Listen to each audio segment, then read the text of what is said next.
We are located in Gilbert Camp, which is in Guadalcanal, Solomon Islands.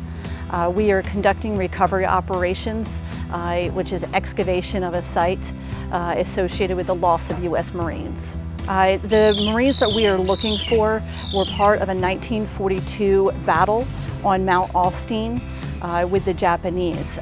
During the day's fighting, we lost 10 Marines that were then sent to the back of the company to be buried. They were buried in 2 different locations, and the site that we're excavating right now is one of those 2 locations that we have the potential of recovering 5 Marines that were buried at this location.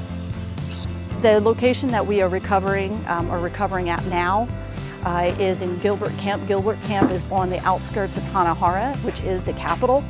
And with just increase in population growth, urbanization, this area is very much occupied and has a lot of individuals and families living here. Because of that, we are excavating on someone's personal property. Underneath an individual's house, part of their yard, and underneath their kitchen. It actually required the entire disabling of their kitchen, and that contributes to a lot of the efforts and constraints that we have at our site. We have very unique environmental and physical constraints on the site. One of the primary constraints that we have is the fact that this is someone's personal property and their house, and we cannot interfere with their daily lives. We have to make sure that the family can occupy their house throughout the day. They have people coming and going, and they have to live here. So we cannot interfere with their daily lives as much as possible. The other constraint we have is because this is someone's property, that you have local debris, rubbish, that gets dispersed throughout the property over time. And a lot of the areas that we are excavating involve those areas where debris was placed.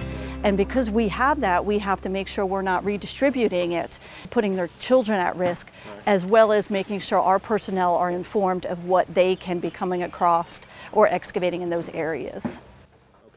The weather conditions that we have to deal with in this environment is much different than what most U.S. personnel are used to. It's closer to the equator, so it's much more hot, much more humid than we are used to. And when you're not used to being in hot, humid climates, even compared to Hawaii or mainland U.S., you have to think about the hottest time of the year and then add more temperature to it. And so those conditions that your body has to adjust over the course of the mission. And so you actually see more productivity out of our U.S. personnel towards the end because they're now climatizing to the local area. I would consider this to be a mission success. We have been able to recover both material evidence and biological evidence that we know are associated with the incident and the individuals that we are looking for. And any time that we can bring back evidence to the laboratory for analysis is definitely a win for us, because that's what's leading to identifications. What I would like to add for the general public is a lot of the forensic anthropologists and forensic archaeologists take on this job and take this job because it means something to us, a personal connection. This was my dream job.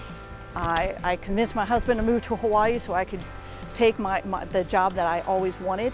And the main reason for that is that having a father that fought in Vietnam and a grandfather that fought in World War II, I'm able to be closer to those individuals. I can share in some of the stories that I heard growing up and that they share with me even today, being able to tell me like, hey, I've been to this location and I'm bringing home their fallen brothers and sisters.